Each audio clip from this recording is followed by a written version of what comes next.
था जो सीता जी ने जो हमारे त्रेता युग के अंदर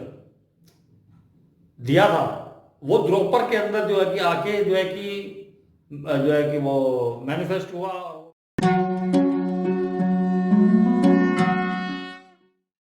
नमस्कार दोस्तों, स्वागत है आप सभी का अपने खुद के YouTube चैनल केसी एस्ट्रोलॉजी में। और आज हम बात करेंगे कि अपने खुद के चार्ट के अंदर आप अगर कोई भी ऋण है तो उसको हम कैसे देखेंगे, क्रस है तो उसको हम कैसे देखेंगे। तो बहुत सिंपल सा तरीका है दोस्तों, आज हम चर्चा करेंगे इसी विषय के ऊपर कि जैसे आप अगर अपनी जन्म पत्री दिखाने जाते हैं तो आपको बोला जाता है कि पितृ ऋण है, गुरु का ऋण है या स्त्री का ऋण है, तो उसको आप अपने चार्ट में बहुत आसानी से देख सकते हैं। और उस ऋण के बारे में हम मैथोलॉजिक स्टोरीज हैं जो हमारी, उसको रिलेट करके आपको हम बताएं। मैं बताऊंगा आपको कि किस प्रकार से जो है कि जो खुद स्वयं भगवान है वो भी इस पृथ्वी पे आए अगर किसी के शाप के कारण, तो उनको भी ये चीजें भोगनी पड़ी जो हमें भोगनी पड़ती हैं। जैसे कि मैं कई वीडियो बना चुका हूं कर्म विपाक संहिता के ऊपर, तो मतलब उसके अंदर क्लियर मैंने जो है कि वो जो शिव पार्वती का संवाद तो बताया, लेकिन जो है कि वो देखा कैसे जाता है कि आपके चार्ट में है या नहीं है, या किस प्लैनेट से वो योग बन रहा है, यानी कि वो कर्स आपके ऊपर है, वो ऋण आपके ऊपर है पिछले जन्म का जो आप भोग रहे हैं। तो इस पर आज हम चर्चा करेंगे। तो जो बहुत पुरानी पुरानी कथा है, शायद आप लोगों को पता भी हो, कि जो प्रजापति की एक पुत्री थी जो हमारी माँ लक्ष्मी, तो वो जब नारद जी एक बार जा रहे होते तो प्रजापति जी जो है कि अपनी कन्या का जो है कि हाथ दिखाते हैं नारद जी से। तो नारद जी जो है कि उनका हाथ देख रहे होते, तो हाथ देखने के बाद उनको जो मालूम चलता है, मन ही मन सोचते हैं कि भाई इसका जो इस कन्या का हाथ है वो तो इस प्रकार की रेखाएं बनी हुई कि अगर कोई भी जातक जो अगर इससे शादी करेगा तो त्रिलोक का स्वामी बन जाएगा, बहुत धनवान होगा, ऐश्वर्यशाली होगा और चारों दिशाओं में वो पूजा जाएगा। तो ये देख के जो है कि नारद जी के मन में जिज्ञासा, सॉरी मोह बढ़ जाता है कि भाई मैं क्यों ना इस कन्या से मैं विवाह कर लूं, तो मैं तीनों त्रिलोक का स्वामी बन जाऊंगा। तो उनका जो रूप था वो इस प्रकार का नहीं था कि कोई सुंदर कन्या उनको पसंद करें। और प्रजापति जी जो है कि अपनी कन्या का जो है कि स्वयंवर रचना चाहते थे, जिसके अंदर कि उनके मतलब कि कन्या खुद अपना वर चुने। ये जानकर नारद मुनि जी जो है कि विष्णु भगवान के पास पहुंचते हैं और जो कि विष्णु भगवान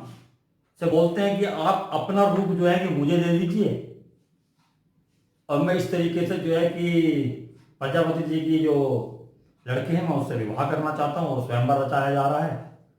और आपके जैसा सुंदर अगर मैं होऊंगा तो वो मुझे पसंद करेंगे और मुझे अपने वर के रूप में चुन लेंगे। तो विष्णु जी जो है कि उनको वानर रूप दे देते हैं, उनको बताते नहीं है लेकिन उनके साथ छल करते हैं, उनको वानर रूप दे देते हैं। नारद मुनि जी जाके अपना सभा के अंदर बैठ जाते हैं तो सब लोग उपहास उड़ाते हैं उनका, लेकिन वो उनका ध्यान सिर्फ जो है कि माँ लक्ष्मी की तरफ होता है। विष्णु जी भी वहां पहुंच जाते हैं, स्वयंवर चालू होता है तो बार बार जो है कि नारद मुनि जी उनके सामने जाके खड़े हो जाते हैं कि मैं इतना सुंदर दिख रहा हूँ तो वरमाला मुझे ही पहनाएंगे ये। लेकिन वो उनको जो है कि अनदेखा करके और जो है कि विष्णु जो बैठे हुए होते हैं पंक्ति के अंदर तो उनको वरमाला पहना देती है। ये देखकर नारद मुनि जी जो बहुत हैरान होते हैं कि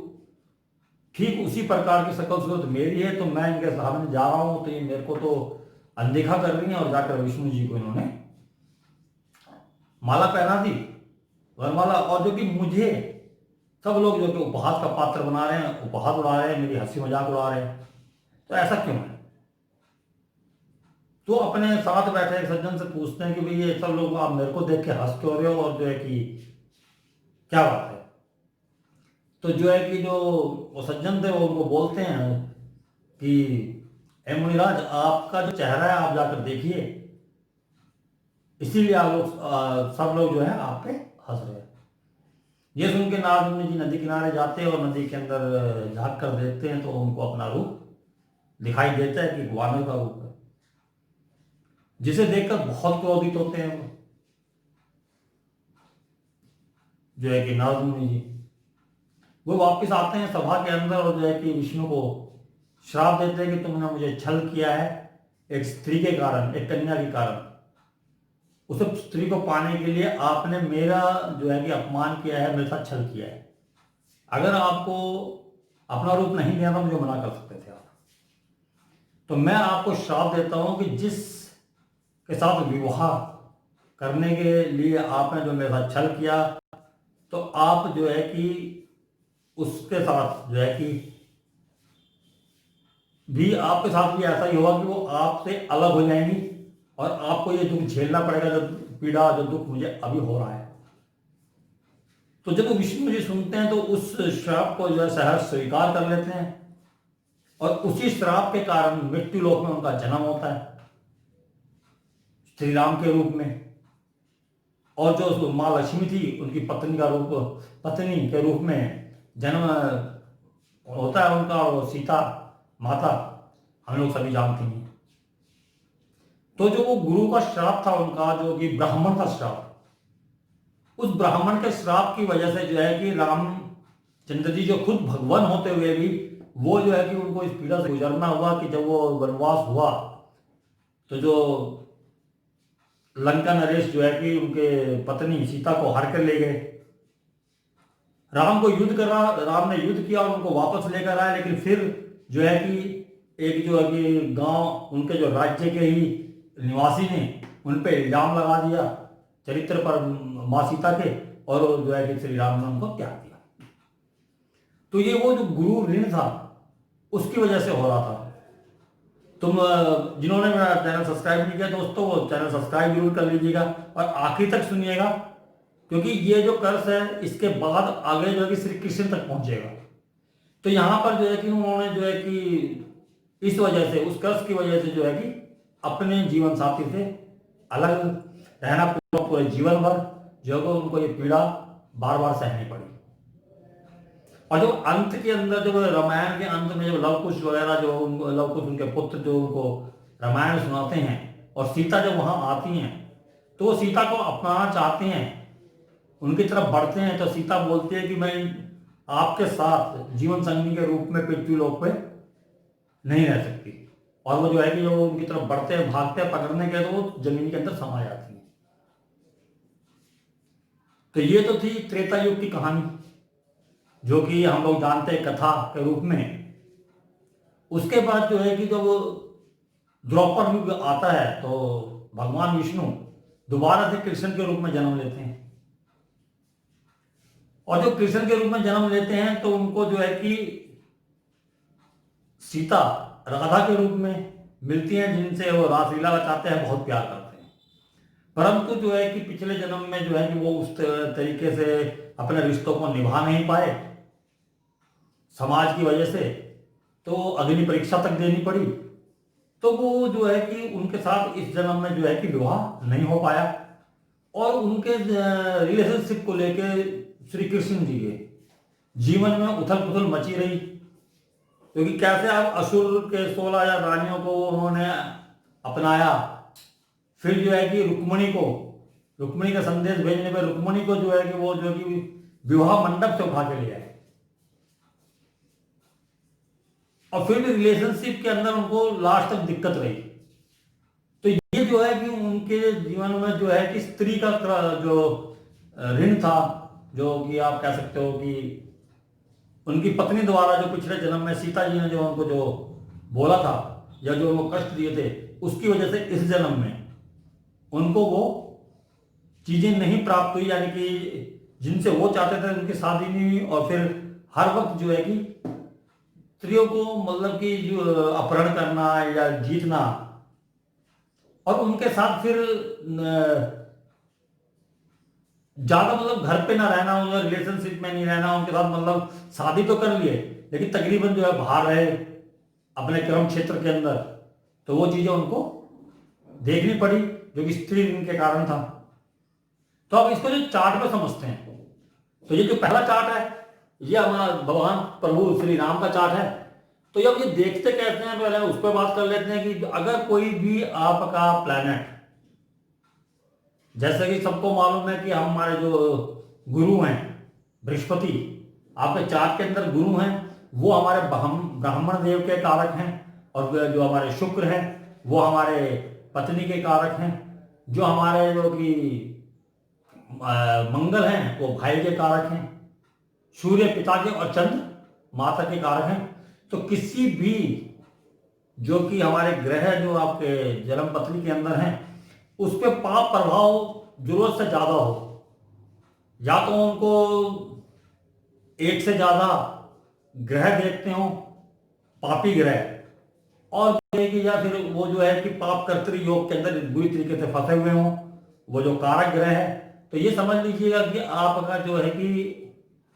पिछले जन्म के ऋण की वजह से इस जन्म में आपको ये परेशानियां हो रही हैं। तो आज हम इसको चार्ट के ऊपर समझते हैं। तो ये दी हुई है, तो उसके अनुसार हम श्री राम की जन्म पत्री के अंदर देखें कि जो उनको नारद जी ने श्राप दिया था तो उसके कॉम्बिनेशंस क्या बन रहे हैं। तो नारद जी जो है ब्राह्मण थे, तो ब्राह्मण यानी कि गुरु जी, तो इनके चार्ट के अंदर जो गुरु जी हैं, जो हमारे देवगुरु बृहस्पति, उनको जो है कि पीड़ित होना, अगर पीड़ित हैं तो वो दिखाते हैं कि जो हमारे रामचंद्र जी को जो श्राप मिला था नारद जी से, वो राम के रूप में जब उन्होंने जन्म लिया विष्णु जी ने, तो वो किस तरीके से मैनिफेस्ट हुआ। तो यहां पर हम देखेंगे कि जो कि श्री राम की जन्म पत्री के अंदर लगन के अंदर ही लगन का लॉर्ड चंद्रमा और गुरु जो बृहस्पति विराजमान है, गजकेसरी योग है, बहुत अच्छे योग बने हुए हैं, परंतु जो शाप उनको दिया गया था गुरु द्वारा उसकी वजह से यहां आप देखेंगे शनि चौथे भाव के अंदर बैठ के दसम दृष्टि से जो है कि लगन को देख रहे हैं, और सातवें भाव में मंगल उच्च के वो भी लगन को देख रहे हैं, तो दो पाप ग्रह हो गए। और नवम भाव से केतु लगन को देख रहे हैं, और लगन के अंदर बैठे गुरु को देख रहे हैं। खास बात लगन को देख रहे हैं यानी कि बहुत संघर्षशील उनका जीवन रहने वाला हो, तो ये बताता है। लेकिन ये तीनों ग्रह जो है कि गुरु को देख रहे हैं, तो इनको जो गुरु श्राप मिला था उसकी वजह से जो है इनको जो है कि अपने जीवन साथी से सेपरेशन जो है कि देखना पड़ा, बार बार जो है कि वो कष्ट झेलना पड़ा जो नारद मुनि ने जब लक्ष्मी स्वयंवर के टाइम पे झेला था, तो वो पृथ्वीलोक पे आके रामचंद्र जी को झेलना पड़ा, क्योंकि वहां पर गुरु जी उनका 3 पाप ग्रहों से पीड़ित है। इसी प्रकार से जब सीता जी ने समाधि ली, पृथ्वी के अंदर समा गई, और जो है कि राम के साथ जीवन जीने के लिए मना कर दिया पृथ्वी लोक के ऊपर जीवन संगनी के रूप में, तो वो यहाँ पर श्री कृष्ण जी की जन्म पत्री के अंदर कैसे नजर आ रहा है। यहां पर जो है कि आप देखेंगे कि शुक्र जो कि हमारे रिलेशनशिप का कारक है, विवाह का कारक है, जीवन संगनी का कारक है, या स्पाउस का कारक बोल सकते हैं, रिलेशनशिप का कारक, तो वो जो है कि शनि के साथ बैठे हुए हैं, और शनि और राहु के बीच पाप कर्तरी के अंदर हैं, क्योंकि आप सभी जानते हैं कि राहु जो है कि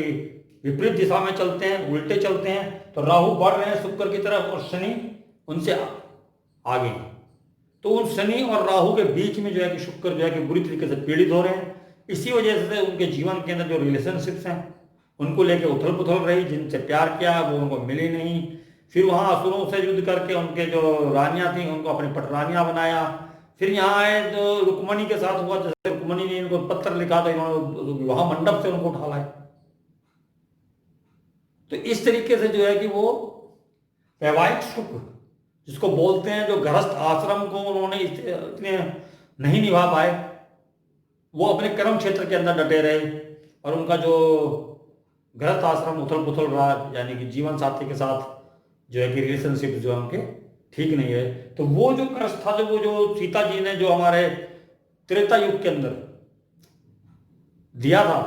वो द्रौपद के अंदर जो है कि आके जो है कि वो मैनिफेस्ट हुआ, और वो उनको जो है कि जन्म पत्रिका के अंदर कृष्ण जी को वो कर्स झेलना पड़ा। तो आप देखेंगे कि जो भगवान विष्णु जो स्वयं जो है कि त्रिलोक के स्वामी हैं, सबके पालनहार हैं, अगर उनको कोई श्राप दिया गया, उसको भी उन्होंने सहज स्वीकार किया और पृथ्वीलोक में आके उनको भोगा, वो पीड़ा को भोगा उस श्राप को उतारने के लिए। तो आप और हम तो एक आम इंसान हैं, तो हमें भी वो पीड़ा मिलती है। तो उसकी चर्चा मैं करता हूँ जब कर्म विपाक संहिता की बात करता हूँ। तो जिनके चार्ट के अंदर कर्म विपाक संहिता में जो मैं स्टोरी बताता हूँ, उस नक्षत्र के अंदर अगर आपका कोई ग्रह है और वो जो पाप पीड़ित है, तो वो आप पे जो है कि लागू होता है वो ऋण। तो वो उसका आप उपाय जो मैं बताता हूँ वो आप कर सकते हैं। तो उम्मीद करता हूँ कि आपको ये वीडियो पसंद आई होगी। तो आप प्लीज़ लाइक्स और सब्सक्राइब जरूर कीजिएगा। मैं अगली वीडियो तक के लिए बने रहिएगा मेरे साथ। आज्ञा चाहता हूँ। नमस्कार।